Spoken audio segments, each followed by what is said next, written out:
listening to The Daily Show. The Daily Show? The Daily Show. The Daily Show. On Men's Radio. Men's Radio. Men's Radio. Men's Radio. With Russ Kane. And that will be me. Hi, everybody. I'm Russ Kane. This is The Daily Show live on Men's Radio Station, part of SMRG. That is the Sound Mind Radio Group. Thanks for joining us. You know him. You love him. Well, you told. No, you love him. It's Neil, all the way from Guatemala. Neil Long.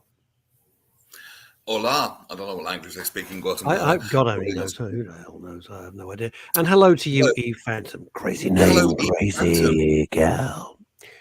All right. So, interesting stuff. The reverberations from your mate Joe Howarth is still rambling on. She was on Monday. I tell you what I didn't appreciate is being slagged off on Facebook. Wasn't too good. Sorry. I knew exactly who she meant. I knew exactly what she was saying, and good luck with that. Yeah, it was. Whoa! I never knew. It was interesting. I never knew about this. Oh yeah, I happened to see it. It came up. But you know, we see everything. That's our job. That's why we're here. Moving on. No, I didn't agree with her. I didn't agree with her at all. I just didn't agree with anything she was saying. I thought most of it was, well, I just didn't agree with it. That's all there is to it. Barry J. Allen, a.k.a. The Flash. This is good. This is, hi, Barry. And this is important. You might want to read this one out. Can we hurry the show along as we don't know what type of concrete your internet connection is made of? I know. Disgusting. Sending children to school nowadays is really expensive. You know, uniforms, books, hard hats. It costs a lot more. And, you know, are they wearing the high-vis jackets now? Do they have to wear that? I see Graham Pack started already. Are you sure Longie's not from Guantanamo Bay? Very nice this time of year. I understand, Graham. Lovely. And let's get international, shall we, ladies and gentlemen, shall we? Elizabeth Green, as ever, one of the most loyal listeners in Manhattan itself, in New York City, morning from a steamy New York. Well, it's only, 7 o'clock in the morning there. So it's already like a gazillion degree. Boy, New York, I used to live there. And when it's hot, you actually watch the tarmac bubble. It gets that hot, Neil. The tarmac actually bubbles. And in the winter, Is that really hot because it's low quality tarmac? Probably done by the same government that built the schools. And it is a bloody disgrace. Honestly, it's an absolute. I think we should support the schools, literally. Literally with RSJs. It's an absolute. It's unbelievable. What a fourth world country we are. I was on the tube a lot yesterday. I had to go more or less the entire length of one line and then way along another line. So I was on the tube for at least a solid hour. And in London, we are ruled by this, I'm going to be very careful, Mayor Sadiq Khan, who has brought this city to a grinding halt. And I know we're not London-centric, but I just want to say this. He bangs on and on about air, and we're saving everybody's lives and all this crap. Tell you what, Sadiq, go down in the tube. Yeah. Test the temperature and test the quality of the air. It's bullshit. And your policy is disgrace, and I hope that you voted out ASAP. The tube was disgusting. And when I eventually got home, I went to see a show above a pub last night in Clapham North. Was it Clam? I just had to have a shower. It was absolutely revolting. So how the air on the tube is worse than the air they're trying to, more dangerous than the air they're trying to clean up. Of course it is. It's apparently. You know, so I would wonder why they don't start there. Because they don't care. Because they don't care. Because they can't make it as a tax. You know, I just want to discuss this with you for a second. We both happen to live in London. The show's international. It's seen, and people comment from all over the world. I just want to deal with this. Because you bring in a tax against people who are the least able to afford it does not magically clean the air. There's no correlation. There's no correlation saying you've got to pay £12.50 to literally go maybe a few yards up your own road, i.e. the moment you move your car.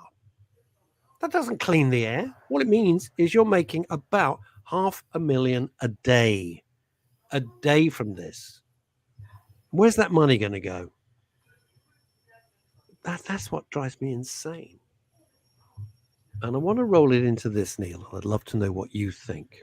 Okay. Yesterday was the National Television Awards. And not only did This Morning get booed from the audience, but also they won nothing. And ITV won nothing.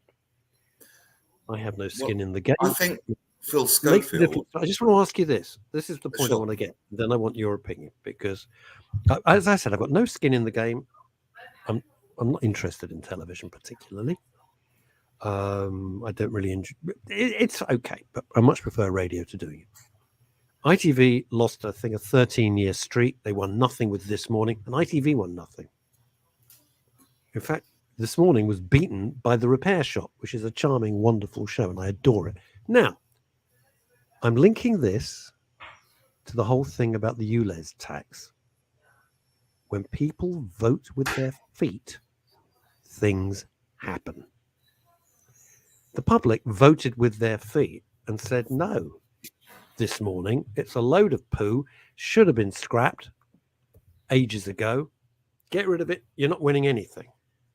So now they've got the ignominy of carrying on. But when people vote with their feet, stuff happens. What do you think, Neil? Well, I think it's a lesson in cancel culture and how we need to be careful with it, because Phil Schofield, number one, did nothing wrong, broke no laws. Number two, did not deserve that in any way or anything remotely close to it. And number three, was very popular and very loved by the public. And people don't like change at the best of times. And if you take someone off the telly who's done nothing and is popular, I remember in the UK, we've got this mindset. We love the underdog, don't we? If you know what I mean. We always take the side of the underdog, the victim, so-called. And it's just not gone over well with people. I do like Holly Willoughby. I think she's a great presenter. I don't watch daytime TV. I don't like it. But there is a demographic of people that like it. But if you're going to take off a well-loved entertainer for no good reason, then it's not really a surprise to me. There's several things. He didn't deserve that at all. No, they should be on their knees apologising to him and reinstating him, in my opinion. Well, it's not. Neil and I disagree on a lot of stuff, but I agree with Neil on this completely. And I like the fact we disagree. Otherwise, we've got, it's just a carbon copy. What's the point of that? No one has said, and I know people say, oh, it's old news, it's old news. Well, it is and it isn't. It's old news as regards that show. It is not old news as far as the principle exists. I've called my stand-up show after what Schofield said. My show is called Unwise, but Not Illegal. Oh, that's where it came from. Right. That's where it came from. That's why I've called it Unwise, but Not Illegal, which kind of sums up my life. Philip, who I've never met. He's not a mate of mine. I don't know him. I've had no interaction with him. Never even been in the same room as him. We've never worked together. I don't know him. Wasn't the smartest thing to do, but stuff happens. All right? And what's bugged me is it was made out he was somewhere between, Hitler, Pol Pot, Stalin, and Jack the Ripper. There's going to be so many revelations. You'll wait and see. Wait for the Nothing. Why? Because he didn't break any laws. We might find things like this distasteful, maybe, but it's not illegal. There's no laws broken. And I don't understand how someone can be just cancelled like that. When they must have been. It's interesting, this cancel culture. Let's deal with what Scott Lyons says. Would you care to read this, Neil? When listenership drops on radio, it's usually a very reactive change. Yeah. ITV are finding out that, as with X Factor et al., that the UK public do have a brain and will convey their displeasure. Well, yeah, absolutely. And this is People vote with their feet. They do. Hello, Claire Francis, by the way, cancer counsellor and friend of mine. Good to see you on the show. that's nice. Hi, Claire. What Scotty is saying is, or the point that I was trying to make, is things seem to only happen when the public say, "Do you know what? Screw this. We've had enough. We have a voice." The counter argument to that, and I'll never forget this, is when Tony Blair decided we were going to go to war in the Middle East based on total lies of weapons of mass destruction, of which there were none. It was complete crap. Yeah, I remember that. Nothing. Total lie. The biggest protest that this country has ever seen. Over 1 million people marched through the streets of London very peaceably. 1 million people. Did it make one iota of difference? No. No one gave a damn. No one gave a damn. And we went along with it like mugs. So I wonder, it only hits, is the truth, when it affects their bottom line. It only hits when it affects their profit margin. It only hits when it affects their share price. That's what it's about. That's the truth. Well, somebody might call you cynical, but perhaps we live in a cynical world. And it's a reflection on the values, I suppose, of a society in general. You could argue that the value system of any society is reflected in its laws, its rules, what it deems to be important, and the reason it deems to be important. The whole values of society. Yeah. There's a country called Bhutan, and they have a mountain there, and the mountain is considered sacred, and they don't let tourists climb it because they value the happiness of their citizens, and that the leader of that country values citizens' happiness over tourists. Therefore, the mountain is considered sacred, if you like, and people aren't allowed to climb it. So that's the values. That's the Bhutanese values. They value happiness and contentment over money and commercialism. And I would say, in the USA and in the UK, it's on its head. We value money first. I don't want to throw out the baby with the bathwater. I've got no problem with people having plenty of money or being prosperous, but to put money on the pedestal it's been put on, that it's more important than well-being, shall we say, then we've got things on their heads, and we're starting to see the results of that if we haven't already. Totally. It's about mental health and well-being, all of it. Paul Claridge says, yes, the public have a voice, but those people in control turn a deaf ear to that voice. Well, yeah, because they're lining their own pockets. It's up, and they don't care. And Claire Francis says, life is all dictatorship now. Freedom of speech has gone now. Well, you're not far wrong, which is why we do our best, Neil and myself, on a Friday with the great Phil Dave, to keep free speech alive. I will make you a prediction, Neil Long, of New Malden. Oh, yeah. Next year is election year in the United Kingdom, in the United States. I beg your pardon. It's a Freudian slip. In the USA, Biden will be going for election again to become president again. All right. I will make you this prediction. By the middle of next month, so we're in September now, by the middle of October, they will start to ramp up another COVID variant. I will bet you. I'll bet you money, and I'll take anybody's bet. In the United States, they will start to ramp up another COVID variant, even more deadly, even more terrible than the one that we all went through a couple of years back. They will bring in mask mandates. You'll see. Why? Either that. Why? Oh, because a destabilized population is a population that's much easier to manipulate. It's election. It's election time. What better than to get everybody terrified? It's another boogeyman coming to get you. and your face is going to melt. This is what's going Well, to happen. everyone I from guarantee. governments, I think that, and everyone I'll from give you another government. bet. I'll give you another bet. They Go will on. ramp up. That's bet number one. Bet number two, they will ramp up the Ukrainian war. Because if you get people on a war footing, then the government looks like heroes.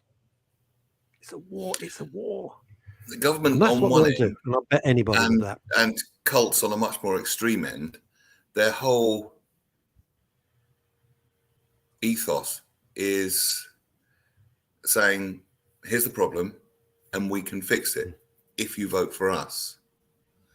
Dictators, Oh, yeah. tyrants, cults, and to a lesser degree, albeit governments, do use that, saying, here's the problem, and we can fix it. But the problem is that renders a massive swathe of people absolutely powerless. Now, we talk about sovereignty and personal power and personal growth quite a lot on this show. And ideas like that, creating a dependence on anything, is not healthy. But so many people have a dependency on the government. A friend of mine, who remained nameless, needed an operation for years, but wouldn't have it, even though it would help his well-being, because he would lose his benefits. And it's called secondary gain. In NLP, it's called secondary gain. If you're practicing NLP on someone, secondary gain. If you're practicing NLP on someone and they're really double down and they really won't budge and they really don't want this change to happen, they say they want it, but then they fight against it with equal, ferocity, and it's because there's a benefit in having the problem. Wow. And that benefit of having the problem outweighs, in their mind, the solution. Wow. And therefore, they want to keep the problem. I'd rather be in pain so I get benefits, or I could be pain-free with no benefits. Yeah, I'll keep the pain. Secondary gain. Jeez. I love it when you talk about NLP because you do know what you're talking about. It's an area that fascinates me. I will and you're a happily do a practitioner, series. and yeah, I think you should. I will happily do an NLP series and teach it to people publicly on here if you'd like. I'll be delighted. How would people feel about that? Let's be democratic. I would love it. I'll be honest with you, because I think Neil really and it's not airy-fairy stuff. It's really very useful. It's very useful to introduce into your everyday life, which is a nice thing. We don't. You could call it the instruction manual for your brain that you never got. I think that's a bloody marvelous idea. Well, you're getting a vote from Manhattan straight away. Very good idea. I think it's a smashing idea, Neil. And I think I will talk to you in the near future. Oh, we got 3 yeses. Yes to that, says Mary G. Yep, I'm loving that. Mary G. Williams. I loved her last country and western album. That was excellent. And Phantom. That sounds great. I'd love to learn about NLP. Scares the hell out of me. Right, we're going to do that. So we've covered everything this morning. Let's have a series. Let's have a series. We've dissed politics. Neil, and we're built. Well, the thing about it is this, all right? I do want to make something clear, all right? Whatever I say, yes, Paul Claridge, yes to NLP, Neil. So, yeah, it's a big thumbs up. I've got no axe to grind in America. I'm not American. I can't vote. It's irrelevant, really. It's irrelevant. But what isn't irrelevant, I'm going to be very open here, is the anger that I feel. The anger that I feel about injustice. And I know that sounds a little hippy-dippy, and it doesn't do any good. It certainly doesn't do me any good. But all of you watching and listening to the show, you know, we get pumped out the news, and you think to yourself, the first thing now you have to think about is, what's the subtext? Why are they pumping out this story? What story are they not giving us? Or what are they leading up to? What are they trying to avoid? Or what is the subtext of this story that they're pumping out? Hunter Biden. Unbelievable. But nothing. We're talking fortunes. Nothing. And please don't write in and say, "Oh, you love Trump. You're a bit." No, I know a lot of people who've Sorry, met. you're going to Donald have to Trump, who've done educate me on this one. business I'm not Donald familiar Trump. with this one. Can He is you fill me in on this one, Russ? What's that? What, Hunter the Neil Biden. Long I'm not- program, NLP? Brilliant. Oh, are you serious or are you joking? No, You're joking, I am right? actually serious. I've missed this one. Sorry. Wow. Okay. The missing me in, dude. laptop that was.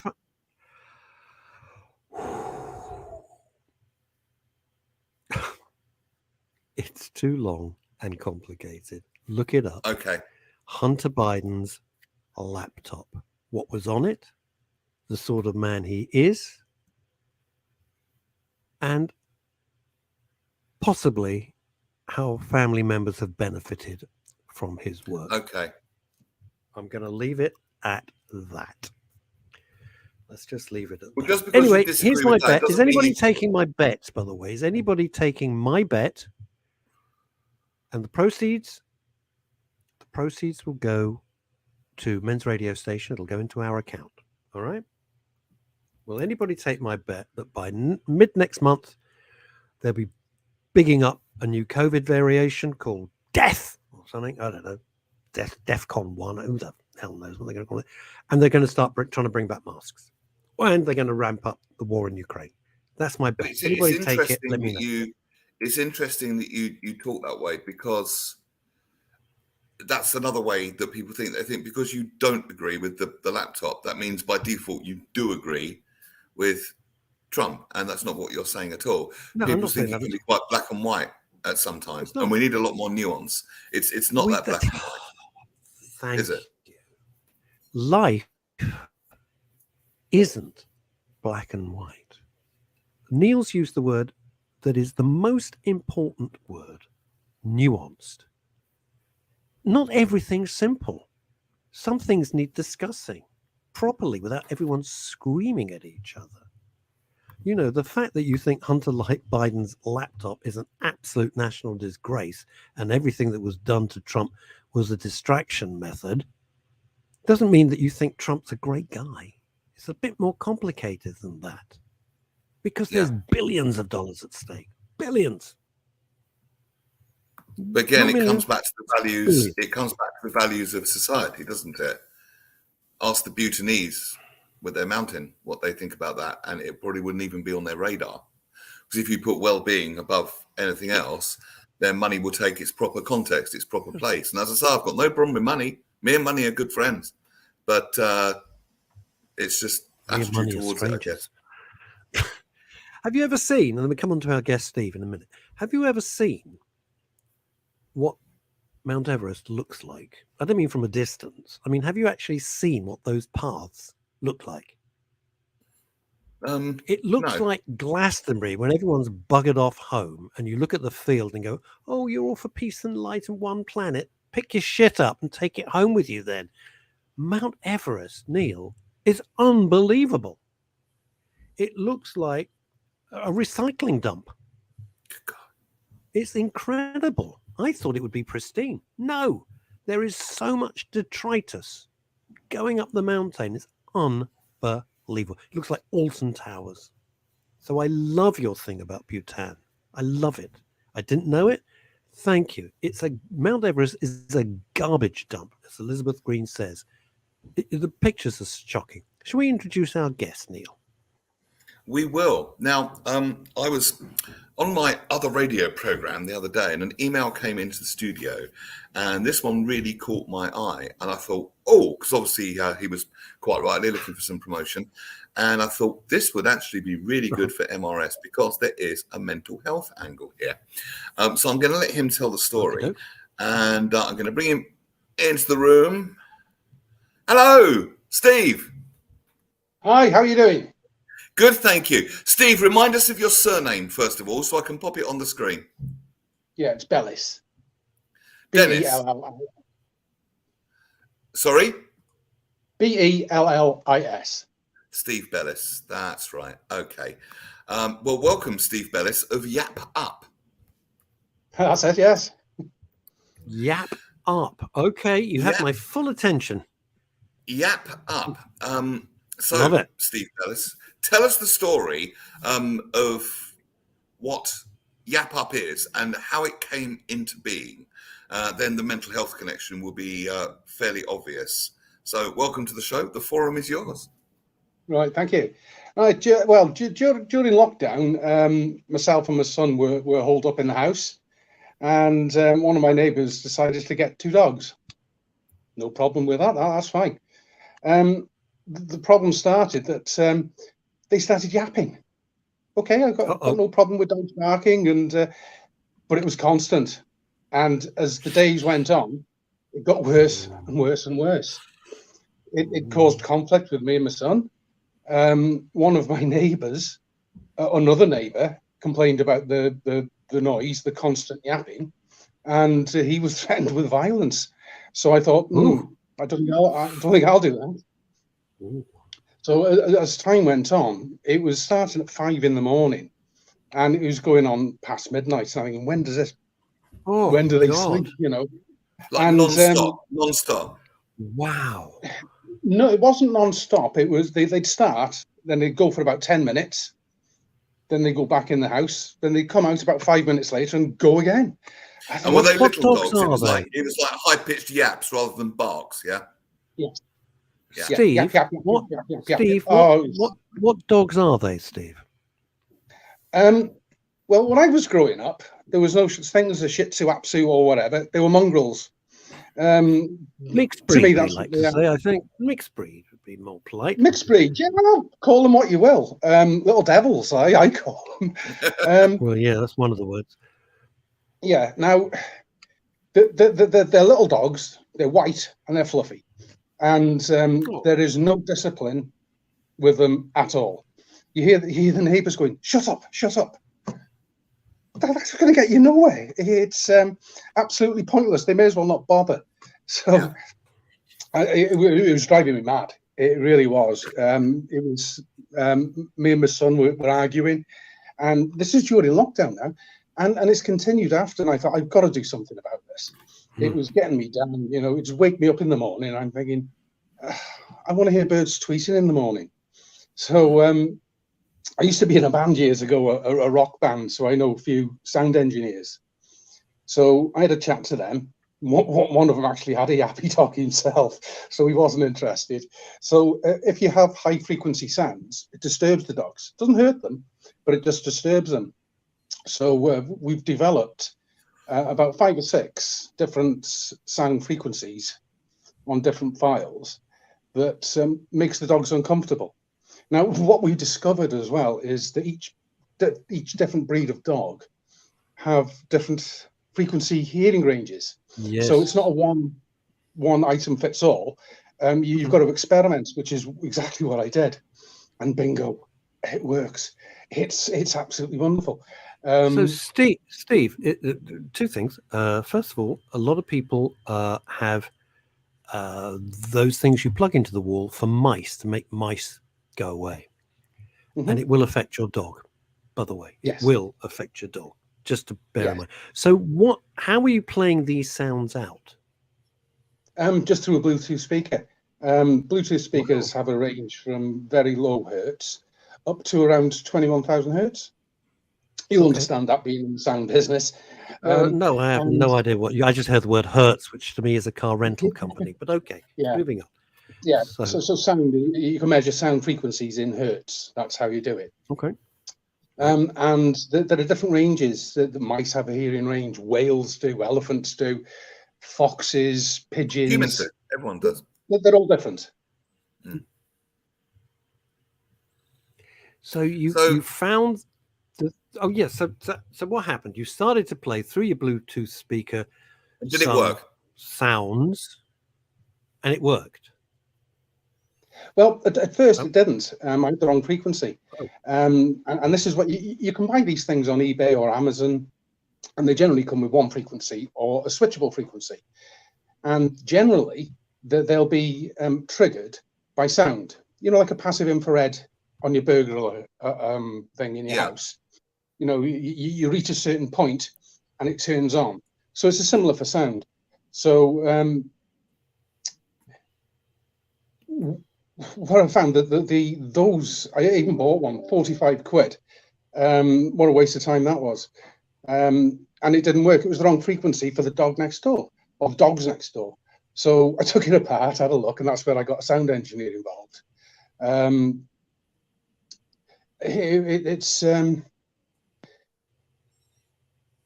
one frequency does not fit all. It just doesn't do it. And incidentally, one of the things I've noticed, I mean, I've got nothing against cats either.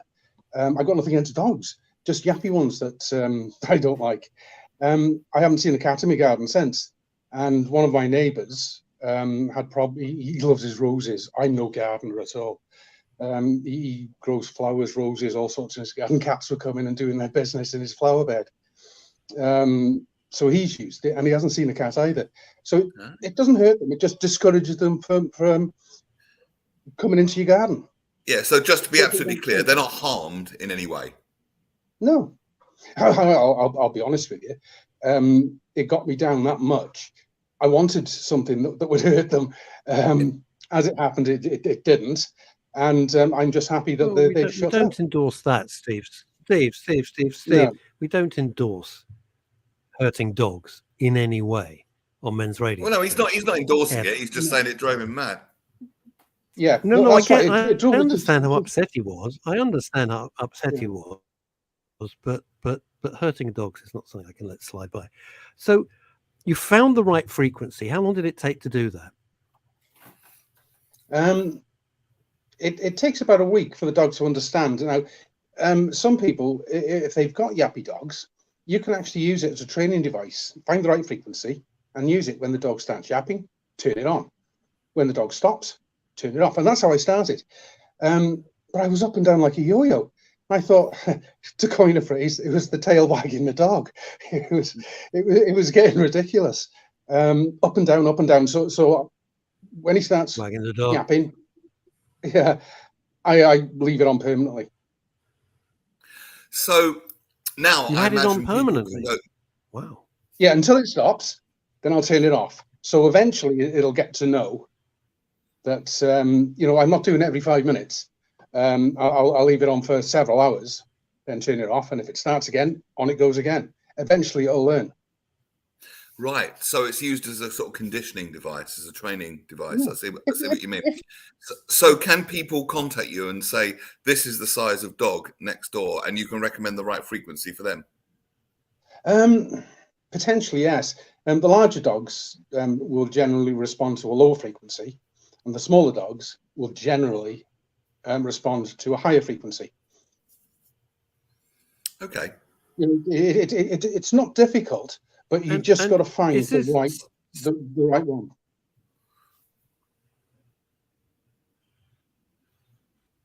Russ? Steve, is this like a little black box you can do, or do you have to plug it into your computer, or what? No, it's on the website. All you need to do is connect the sound, connect it to a Bluetooth speaker, put it outside, turn it on, away you go. Ah, okay.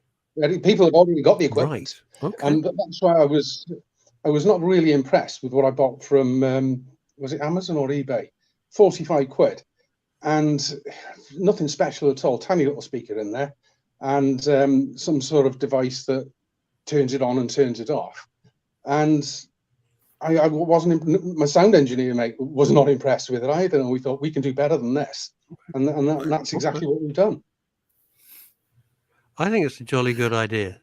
As long as it's not hurting the dogs. I don't think it does, but it's a great idea. So you just go onto your website, which is, if you're listening, all the W's, .yapup, yapup.co.uk. It's yapup.co.uk. And then you download, I haven't seen the website, whatever it is, and then you can play it out of a Bluetooth speaker. No, we got it wrong. You don't download it. What we've done, it's cost a bit to get it all set up. So it's £5 a month, which is 2/5 of nothing, as my accountant would say. And the files, if someone tries to copy the files, they'll be in the wrong format. You've got to have the correct format for these files. They're quite technical. It goes beyond my technical knowledge about the frequency It's not an MP3. It just won't work with an MP3 file. So there's specific files that you have to use, and that's why we've embedded them on the website for people to use. So it's a subscription service. It's £5 a month, and presumably you can cancel whenever you want to, or as soon as they shut up. As soon as they shut up, or you've trained them, that's it. All done. Mission accomplished. Okay. It seems like a really good solution. A good solution because, and it just shows that different things can get to different people. Eventually, I think that would have got to me. Eventually, this constant high pitched in particular yapping. It's like when I hear a child screaming. It's like, ooh, you know. Yeah. Does it work on annoying people that you want to shut up? Would you believe? Working on that. By accident, we came across something called a mosquito. And what the mosquito does is shopkeepers have bought it to discourage noisy youths outside the shop. That's a high frequency that we can't hear, but they can. We've come across that as well. That's in development at the moment. So if you've got noisy youths outside your house causing a nuisance, that can get you down as well. I don't have that problem myself, but I know people who do. And as you get older, I did hear. The first that I heard was people playing. And I'm not joking. Barry Manilow music loudly to disperse youths, and apparently it worked. Now I would have stayed and listened because I personally like Barry Manilow, but obviously youths don't. No, it's. Can I, Steve? There's questions coming in from our viewers and listeners, and I'm going to paraphrase. Well, I'll put them up. This one's from Wolverhampton. It says, Steve, if there's no scientific way to know what each dog's reaction to your sounds will be, how can you tell if it isn't hurting the dog? Paul Claridge says, these are questions, I mean, which are valid. Steve said he consulted sound engineers. Had he consulted dog behaviorists or vets? Yes, I actually spoke to a vet about it who doesn't want anything to do with it because it's they just don't want to be associated. But they told me that it doesn't hurt the dogs; it just makes them feel uncomfortable, and I'm happy with that. I can live with that. Right. Okay. Steve, thank you. I'm going to read the website out again. It is www.yapup.co.uk. £5 a month for a subscription. Bravo, and I'm glad your problem's solved. Thank you. Good luck with that, Steve. Lovely to have you on. Thank you I'm so a lot much. happier now. Thank you very much. I bet you are, fella. Bye-bye. Bye. Bye-bye. There you go. Well, it's interesting, isn't it? Because dogs are very sensitive. Very sensitive. And I know someone who, the reason I mentioned the mice thing is a good friend of mine thought there was mice, plugged in those kind of infrared things. You just plug them in the wall like an ordinary plug. And the dog was behaving very, very oddly, completely out of character. And it was whatever they are, whatever the sounds, whatever the heck it is, they were affecting the dog's behavior, affecting the dog's brain, etc. I'm in two minds about it. I'll be honest with you. I mean, having a yappy dog is really annoying. Really annoying. I'm blessed because Ebony, the mini schnauzer, I know people don't believe this, but it's true, has never barked. Ever. Not once. Not once. I've had her since she was picked her up, and we looked after her from 7 weeks old, and she's never barked. Elizabeth wants to know, was this a wind-up? No, no. It was somebody that came on to Neil's show on another radio station, and Neil brought this chap on. I thought it was interesting. It solved his problem. I would just like more research done. What have we got here? Would you care to read this, Neil? As an effective tool used appropriately, apart from bigger training, this can be great. However, the owner is the one needing the awareness of what the dog is communicating. I was about to mention that actually. Conditioning the animal to be silent is like gagging and will have a suppression impact which can lead to bigger problems. Interesting. Well, the jury's out for me on that. I agree with Dave Sleet on this. I'm not. I didn't know what the guess was going to be, or the product was. Yapping dogs the key is to find out why the dog is behaving like that. Well, I'm not being funny, but if this guy was complained to and he threatened the complainer with violence, I would imagine there's not a particularly good vibe going on in the house where the dogs are, and dogs pick up on that. So perhaps it's the owners that need fixing, not the dogs. Could be. Having this impact from someone that is not the dog's owner, will I suggest lead to potential issues? Not sure I'm following that, Dave Sleet. Let's go to Wolverhampton. Neil, if you'd be so kind. It's subtle, isn't it? Because they wouldn't know they were doing it. Okay. Owner training is key, says Fat Scotty. Not a fan of what you heard there, but saying owner training is key. Yeah, I mean, if the guy that owns them is threatening complainers with violence, the dogs are going to pick up on that vibe. Dogs do pick up on the vibe around them, don't they? Of course they do. Like you say, sorry, I misunderstood. Longie, I misunderstood. I thought the neighbours threatened the chap's son with violence. No, he said another neighbour complained, and that neighbour who complained was threatened with violence. So if he's the kind of person... By the son? Hang on. I don't know if it's father, son. All I'm saying is someone... I heard it this way. Everybody, help me out. I heard that the neighbours were so fed up they threatened violence. Are you saying it was the other way round and the neighbour was... No, that's not what he said. I don't think that's not the way I heard it. I heard that someone complained and the person that complained was threatened by the dog's owner with violence. Whoa. Really? Wow. Okay. Well, that's not fair. That's not fair. Dogs are dogs. They're animals. You know, don't want one, don't have them. But if you have one, it's like having a child. It's a huge responsibility. It's huge, and it's a serious responsibility, and it's a lifetime responsibility for the life of the dog, which in Ebony case, I know she's immortal, so that'll be forever till I die. I'm in two minds about that, Longie. I'll be honest. I'm just concerned. I don't know. I don't think playing a frequency personally would harm them, in my opinion, but I don't know. Well, no, we don't. Because Dave up in Fife in Scotland is saying this. Here's the big cheese at APA.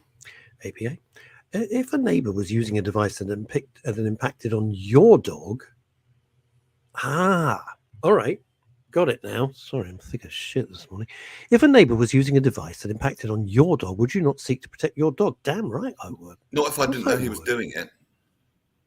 Well, supposing you did, obviously, because you're not psychic any more than I am. But, sorry, but I'm not convinced, says Paul Claridge.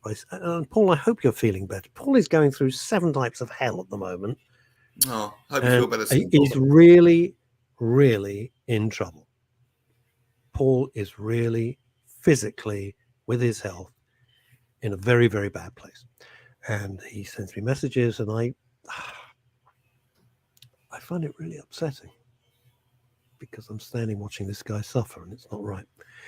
Sorry, but I'm not convinced by Steve Bellis, especially when a vet wants, you see, that's what I didn't like, wants nothing to do with it. Either Steve Bellis was saying, no, he didn't want any financial reward, he just wanted to give his advice, or the vet was saying, hey, I don't want anything to do with it. Seems he needs to do more research and involve dog experts. I'm kind of with that. I'm down with that. What we got here?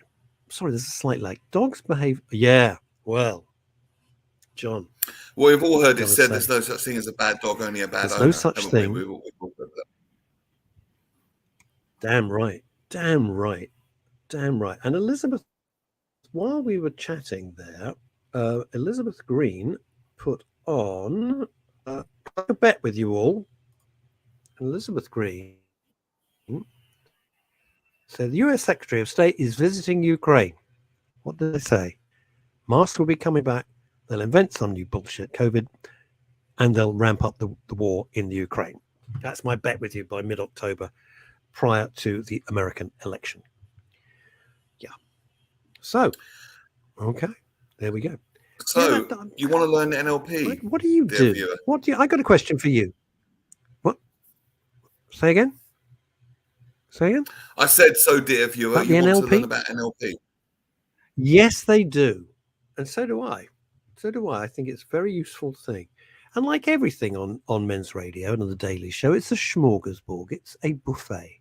Take from it what you will. That's the way I look at it. You know, some of the stuff you think, yeah, I'll have a bit of that, and other things, no, I'd rather stick a masonry nail in my skull. It's not for me. Fair enough. But that's the same with everything. There's no one accepts all of everything, but having a smorgasbord, being able to choose, is the good thing, because there's ideas and narratives and schools of personal development. I think, yeah, that's a good idea, but that's not. Wow. Scott Lyons. Humans here up to 20,000 megahertz and dogs up to 45,000 megahertz. This is a form of short torture just to silence the dog. Interesting. And I'm not arguing with that. Graham Pack. Oh my God. My sister. Could you read it, Neil? It's the Led Zeppelin solution. You see, We've had the Barry Manilow solution. This is the other end of the scale. Graham, my sister had an issue with noisy neighbours playing musical instruments at daft times of the day. They got to fill up and played a whole lot of love. Not Led Zeppelin, AC/DC, sorry. No, it is Led Zeppelin. No, it is Led Zeppelin. Of course it is. That's a whole lot of Rosie. Sorry. Whole lot of love. Led Zeppelin, full blast with the speakers by the party wall. That is just genius, isn't it? Back to Paul, because we care about the MRS family. Thank you, Ross and Neil. Things are gradually improving. Must admit, my opinion of the NHS has taken a dent. I don't blame the staff. It's not the staff. You're in absolute... I mean, the man's in agony. Let's not beat around the bush. The man is in agony. It's one of the most painful things you can have. As a bloke, one of the most painful things you can have. And the NHS are just doing the square root of not very much. I don't blame the staff. Of course they'd sort you out if they could. I blame the organisation, but that's something for another day. Well, you know, we could spend the next 5 years just talking about that. Yeah, I know. It's horrible. I can't bear it when somebody... Is there any other way you can get the treatment that you need, Paul? I'm not quite sure what the problem is. I asked him. It's a good question, Longie, and I asked him, can you go private? He said he can't afford it. If I was in a position, to be perfectly honest, I'd say, look, I'll loan you them. I'd be absolutely frank. I said, I'd loan you the money, get it sorted, but God knows what it's cost. And I'm not in the position to, I'd be honest, I'm not in the position to do it. I've got too many other things pulling at me at the moment. I just can't. And I hate seeing people that I know. I mean, I'm not, I don't know Paul that well, but I've known him for a number of years, tangentially, and I've met him a few times, and he's been very supportive. I can't bear it. It's horrible. But this is the magic of the show, Neil. If you'd like to read, this is the magic. Fat Scotty, Paul Claridge, sending love and positivity, fella. If you ever fancy a natter, get in touch anytime to suit you. Much love. Yeah, it's good. It's good to have a support system. I was thinking of ways that we might be able to raise the money. I don't know. Maybe we could. I don't know. Well, we could. He's in the guy is seriously in agony. Like he hasn't. How much do we need to raise? Enough. I don't know, but it won't be cheap because it's an operation. It's not going to be cheap. Even if we raise it's a dangerous door to open. But you know, Paul, if you could find out how much a consultant would be, I don't know. You know, that's not really why we're. Find out how much it would be, Paul. Come back with some numbers.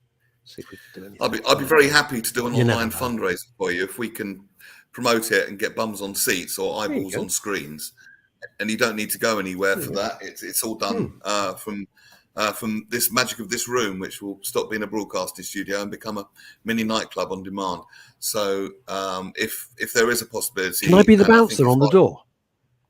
That we could, that we can raise the money online. If there is a possibility that we could raise the money online, I'd be very happy to do that. It's just the sake of one evening, but we need to get the eyeballs on the screen, bums on the seats. Once we get them there, then we can work the magic. It's getting the people to tune in at that particular time if we can. I love that, Neil. Bless you. You're a good man. I'm laughing because one day one of my kids tried to get into a nightclub. He said, Dad, and the doorman looked at me. He said, no bubbles. And I went, he said to you, what? He said, no bubbles. And what he meant was that my son at the time was wearing trainers that have the kind of bubbly soles. I don't know what they're called, Jordan Airs. I'm not a big trainer. I know nothing about it. And he couldn't come in because he said, no bubbles. I thought for a minute, no, you're Greek. Well, it's not Greek, obviously. That's what I thought. He thought your son was Greek. No, this is a subtle joke for what you just said about doing a fundraiser. John Yates, I will be your roadie. That's clever. It's an industry gag because Rode is a microphone make. So, and I'm not going to explain it anymore. But that's a neat gag, John. I like that. What's this? I was worried that Longie was about to say the room would be converted. Yeah, I'll just do a bit of do-it-yourself surgery. I'll just get a kitchen knife and off I go. I got a pizza cutter as well. Maybe that'll help. Come on, Graham. What kind of crazy fool do you take me for? Just got me. Graham, that just got me. Yeah, and we're going to help Paul Claridge. Neil is going to turn his kitchen area and conservatory into an operating theatre.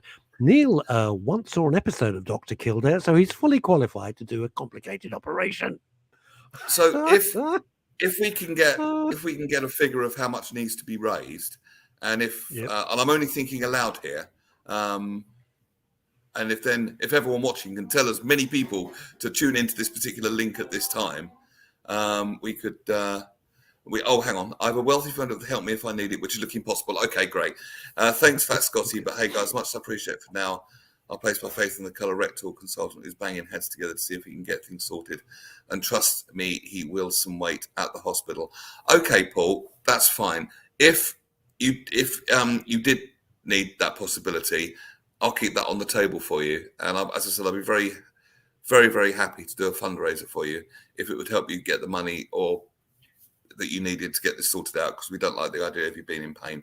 Can't guarantee we can raise all the money, but we can certainly give it a good go, and I will keep that. I'm happy if we did a fundraiser for Men's Radio Station, quite frankly, and keep us on the air and keep us going and give you the content that you clearly want and enjoy all the time. I'd be happy to do that. There we go. Well, you only have to ask. We could. Well, gosh, you do enough. You do enough. I went to a NLP then. NLP. Do you want to do a little segment? I do. I on do, every show, absolutely. Or every show that I'm on. Yeah, I can't do it without you because Phil, Dave, and I know about NLP. We can't even spell NLP. Boom! Thank you. No, what I'm thinking, let's do that on a Monday and Wednesday, depending on the guests and everything. But I think that'd be great. I'd like that very much, like a 10-minute section or something. Right, we'll start on Monday then. Nothing too esoteric, but stuff that people watching and listening all over the world can go, okay, that makes sense. Well, the interesting thing is, it's NLP was designed as a science of the mind, so it's not esoteric. It's very grounded and down to earth. Okay, but if people have studied any esoteric stuff, you will start to see similarities, because pretty much it's the same thing, just in a different language, if you like.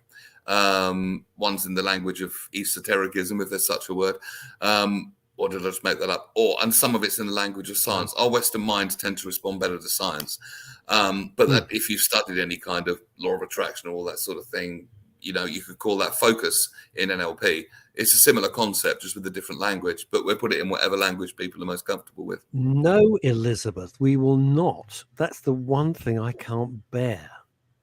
Men's radio station and women's radio station is not about woo-woo. It is not about... That's Pat Sharp. Yeah, well, that is Pat Sharp. That, if we want to go woo-woo, we just get Pat Man on, and that's the end of the story. And we just sit there going, hi, Pat. Hi, everybody. Woo, woo. Pat Sharp is such a lovely guy. Woo, woo. No, I want it to be grounded. I don't want something that is just like bonkers. I always say I'm a meat and potatoes guy. If I can take something, and sometimes Neil And we discuss it. We're open about it. Sometimes I go, Neil, I have the faintest idea what the hell you're talking about. But I'll bet if I were to put that in NLP language, it would come across differently. What would come across differently? When I say things, you go, I don't get what you're talking about. If I were to put that in NLP language, but I don't mean it rude. I would just want to say something. And I've known you for years, so I can. Yeah, can't you tell I'm very offended? I don't mean it rudely. I don't mean like, that's just bollocks, mate. What I mean, I'm genuine. Like, I'd like to know to see if it's going to be of any benefit, but I'm not following it. And there's nothing wrong. It's one of the great myths of life. There's nothing wrong in saying, do you know what? I'm so sorry, I don't understand. If somebody then can't explain it, it's very simple why. They don't understand it. They're acting as a parrot. As a corporate writer, Neil, I was a corporate writer for many, many, many years. I had to take so many thousands of briefings sitting around a boardroom table. And I'd say to all the great and the good sitting there, well, I don't understand. Because I had to go away and write scripts or write speeches and stuff. And sometimes they were flabbergasted. And if anybody tried to make me look stupid, I go, well, I'm the guy who's got to turn this into your speech or your film or your event for 1,000 people plus 4 days in Paris, whatever. So explain it to me. And then they sit there like that. So that's what I mean. This is very interesting. Oh, that's it. Oh, this is okay. Well, we're going into suddenly we're Martin Scorsese. Neil, I'd be happy to participate in some NLP sessions when I'm well enough. Perhaps we could film or record them sometime. Get you, Mr. Showbiz. What we could do, Russ, if you're willing to this, we should probably. Well, if you understand English, Graham, you understand NLP language. It depends how it's explained. What we should do Don't is be put off what, by the fancy name. Don't be put off by the fancy name. It was invented by a mathematician and a computer programmer. There's the programming and someone who was a linguistics master. So that's the linguistic bit. And together, they came up with the field of NLP. I'll tell you something about NLP that I've never forgotten. This is from probably about 25 years ago. I was working with somebody. They'd written a book about NLP. It was in my flat. We were working on something completely different. Oh, I can't even remember what it was. It's so long ago. And he suddenly said to me, sit up straight. I sat up straight. He said, why did you do that? He just shoved it into a sentence. He said, why did you do that? And I went, I have no idea. I'm sitting in my flat. I don't work for this guy. We're working on some project. It's got subtle difference to him, how I'm sitting. And yet, the moment he used that tone of voice, and out of the blue just said, sit up straight. I sat up straight like an idiot. Never forgotten that. Must be 25, 30 years ago. Could be more. Very powerful. I'll tell you stuff. what, we've got 1 minute left. Do you want a little demo to wet your whistle before we go? Yes, we do, fella. I need to go off camera for 20 seconds. Cover for me. He's going to change. By the way, I saw the weirdest thing today on my face. I put it up on my Facebook page, which is always hopefully fun, right? And I've seen stars promote weird things in my time. I've never seen them promote a funeral directors. And there was the wonderful Anita Harris and the lovely Debbie McGee promoted the funeral director's shop. Go figure. Right, we're ready. Neil Long, stage is yours. Come on. Okay. It's all about the mind. And it's all about how we use the mind. This is a lemon, okay? And what I just want to show everyone the power of their imagination and the power of their minds. Because I contest that we're a lot more powerful than we think we are, okay? And it's about tapping into that, all right? That's my contention. I'm not saying anyone has to believe. I'm not trying to start a following. I'm not trying to be some sort of guru or leader. Quite the opposite. But I would want to see people more empowered and have greater amounts of choice. And the more powerful we are, the more choice we have, presumably, because in NLP, more choice is better than less choice. The bigger the smorgasbord, the better. So a quick demonstration. Imagine I've got this lemon and I'm going to cut it in half with a really sharp knife. So now we've got half a lemon, okay? And then I'm going to squeeze it. and then I'm going to put it in my mouth and suck the juices out, and feel that puckering, all right, as that acidic lemon juice lights up like a firework every single taste bud and sensor in my mouth. Right, is anyone else salivating, or anyone else got more saliva in them? Bloody hell. And that, my friend, is the power of your mind, because I never took a lemon. You are the David Blaine of Tolworth. No, that's the thing, though. It's got a bad reputation. It's not magic. It's not magic. The fact it seems like magic shows how little we know about our own minds. And I'll leave you with this thought. I love it. I'll leave you with this thought. We open the show with politics, so maybe I can close with a political joke. Okay, go on. Okay. When we were an empire, we were run by an emperor. When we were a kingdom, we were run by a king. Now we're a country. And on that note, ladies and gentlemen, bye everybody. Thank you very much. Thank you.